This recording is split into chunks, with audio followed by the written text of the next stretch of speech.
I'm 6'4".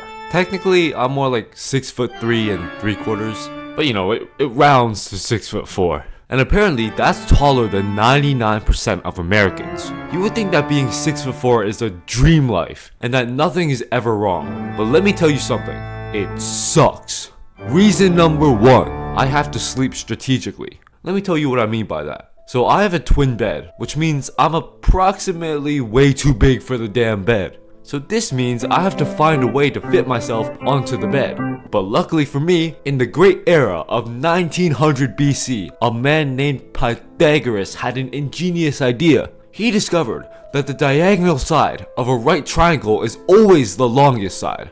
And now this discovery is being taught in every 8th grade class in America. I was held back a few years though. I never thought that anything I learned in school would ever actually help me, ever. But now I use a squared plus b squared equals c squared in my sleep all the time. If I sleep along the hypotenuse, I just about fit. It's still a little uncomfortable, but it's alright I guess. But the problem with building the habit of sleeping along the hypotenuse is that it's definitely going to come back and bite me. Like imagine if I'm sleeping with someone else. I'm naturally gonna sleep on the hypotenuse. This is a problem. Being 6'4" causes me so many more problems. Just like reason number 2, car and airplane seats. The problem with the way cars and airplanes are designed is that they are meant for the 99% of the population. You know, that's shorter than 6'4". And my biggest problem is that I am 6'4". But if you were to get rid of my legs, you would actually think that I'm average height. Basically what I'm trying to say is that I'm like 90% legs and 10% torso. And this is a huge problem. When I'm in the car, in the passenger seat, I gotta adjust the seat using this thing and pull it all the way back so my legs got enough room. But if I'm in a car with a group of people, then I'm rather screwed. I can't move the seat all the way back because then the person behind me is gonna be squished like the things in those hydraulic press videos. But airplane seats are even worse. I'm no billionaire, okay? I'm a brokey. So whenever I need to fly somewhere, I always have to get the most economy of the economy seats. And airplanes are even worse than cars. Recently, I took a flight, and that shit was the most uncomfortable experience I've ever been through. Man, my leg was sticking out into the aisle. I was switching up positions like every second.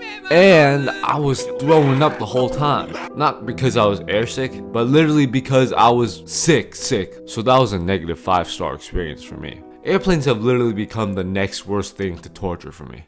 Reason number 3 why being tall sucks. Alright, I'm gonna tell you a hypothetical story that will explain the 3rd reason why being tall sucks. So let's say I fall in love with this girl from Guatemala, where the average female height is 4'10". She's the love of my life, and we decide we want to get married. We're at the wedding. Everyone's excited, happy for me and my soon-to-be wife. And then the officiant of the wedding says, "You may now kiss the bride." If you haven't figured it out yet, if I want to kiss the bride, I gotta do a back-breaking bend in order to make that kiss happen. And that isn't just the wedding, that's every kiss I will ever have to make. At that point, I just gotta pick the girl up every time I try and go in for a kiss. And imagine trying to take pictures. Brother, only one of us is gonna be in that picture. At this rate, the only girl I can possibly ever date is the shawty from Tall Girl. Reason number 4. Being tall is the only thing people bring up to you in conversations. I don't think you realize how many times people have come up to me and have said, "How's the weather up there?" If anyone says that to me one more time, I'm gonna laugh a little bit and continue on with the conversation. And then I'm gonna stab them. The main problem with this is that people begin to categorize you as the tall guy. I'm Asian, by the way, so that makes it about 1,000 times more rare to be 6'4".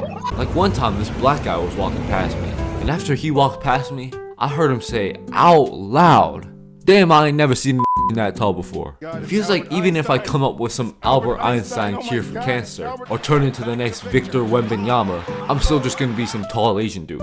Oh, and now that I mention it, can we just talk about how tall NBA players are? Normally for me, seeing someone that's taller than me is like a rare occurrence. Like that only happens like once a month.